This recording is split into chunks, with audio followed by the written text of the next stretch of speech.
Hi, welcome back to the Potsmaker's Bible. My name is Zion, and I am the author of the Potsmaker's Bible, and it contains the prophetic book of Zion.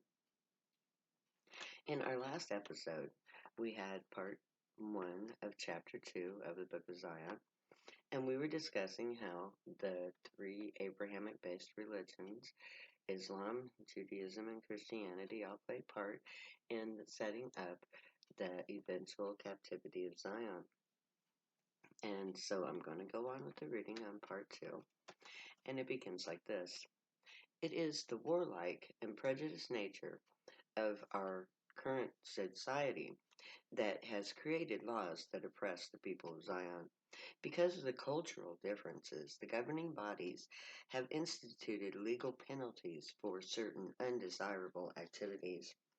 These penalties deny the victims any form of legal defense. The state just claims the spoils of war. It is the nature of the society to wage war against those that they reject, and Zion's oppression is the result of this society's true warlike nature. Now, it was actually the greed and the corruption of the United States of America's government that is responsible for the laws which oppressed my people. Those laws were bought by one of the world's largest corporations, whose lobbyists saw an opportunity to benefit their employers by making illegal that which undermined their profit. And for their financial benefit, the people of Zion were made into criminals. It was the greed and the corruption of the United States that instituted the laws which oppressed the people of Zion. By criminalizing the activities of a certain segment of the population, the government forced those citizens to further separate themselves from society. For reasons of self-preservation, the criminals band together. They created their own language and a code of conduct towards each other and towards society began to diversify. They became a hidden community within the larger population, a new people to become called Zion. The actual events of the prophecy begins a full generation after the institution of the laws opposing the people of Zion. They do not culminate for another further generation. 80 years of oppression play out while the people of Zion suffer in silence. For one full generation, the people of Zion have already endured the prophecy suffering before the prophecy even begins. The beginning of the prophetic events is a solo act performed by the woman who is to become Zion.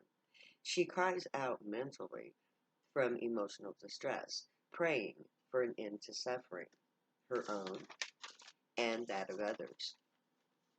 She offers herself as a servant to God. When God hears the prayer of the daughter of his people, prophecy begins. For an entire generation of 40 years, Zion struggles to overcome her suffering. Her lack um, and her lack of the means to keep her promise to God. It is not until she begins to study the prophecy that she finds her way to both emotional healing and the means to end the suffering of others. In doing so, she becomes Zion. Once Zion realizes that she has the right background to claim the title of Zion, she begins to take the necessary steps to fulfill the prophecy.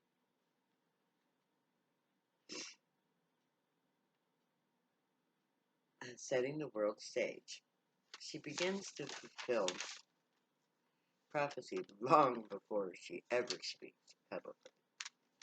By the time Zion comes to the world's attention, she's already fulfilled many of the prophetic events. She's taken no less than 7 steps to prepare for her moment of revelation. These include an act of legal defiance, an arrest, trial, and imprisonment. And she does all of this before society learns what she's done. She's already paid the price for her beliefs by setting the stage for her rise to fame. Now, the publication of the prophecy is the final step that Zion takes to complete her role as prophet. From that point on, she becomes the matriarch of her people. She gives them all that they need to fulfill the prophecy.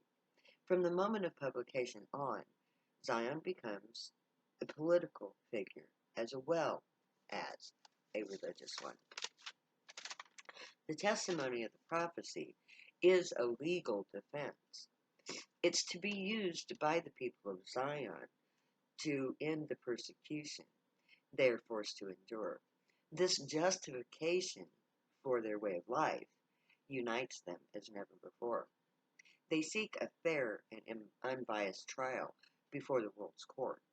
The evidence of the prophecy was designed to end the unjust laws denying the people of Zion their freedom. The evidence that Zion brings into light creates a controversy which rages for the span of a year.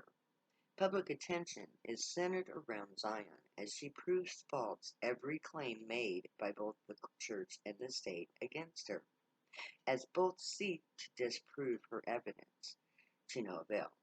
The year of Zion's ascension is known as the year of the controversy of Zion.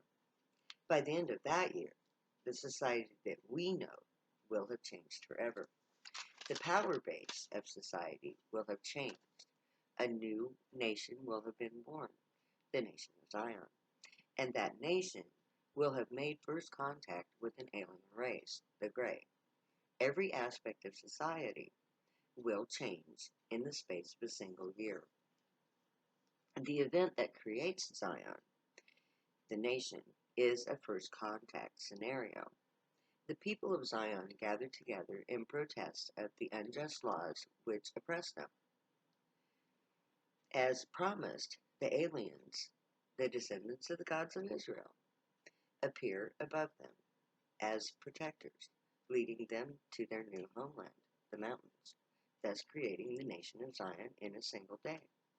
The arrival of the God of Israel begins a new form of society, led by the nation of Israel, of Zion. The political landscape will change. The technology and the resources of the new nation will allow Zion to solve the major problems of the world. Issues like the Middle East, for one thing, hunger, depression, drug abuse. But she will also um, help people to prepare for that which is unavoidable, global changes. Now, inspired the alien-inspired changes to our society will ensure a better future for all of mankind, transforming that society forever. The final act of the unjust will be to their first attack of the final war of humanity. Although there is a bright future for those of us who embrace Zion and God, the remainder of the population, which unfortunately is the majority of us, will see the aliens' arrival as an invasion. They will prepare for and implement an attack which will fail. They will not have the means to continue.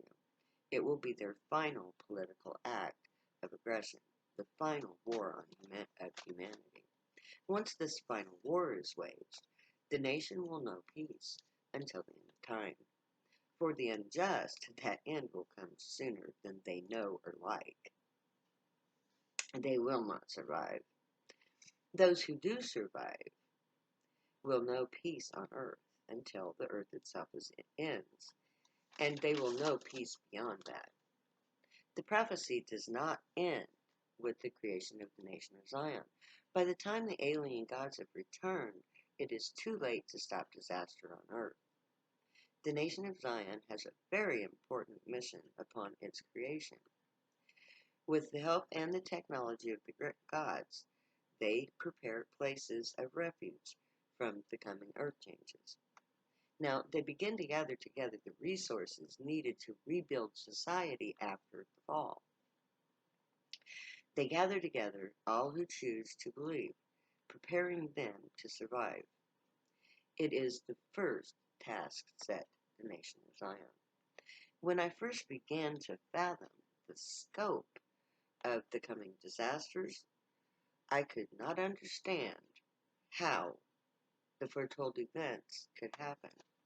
But years of research into many scientific fields has clarified that issue, at least for me. Scientific evidence proves that the coming foretold disaster is possible. The huge scope of the geological events foretold was shocking to me, but shockingly real and true.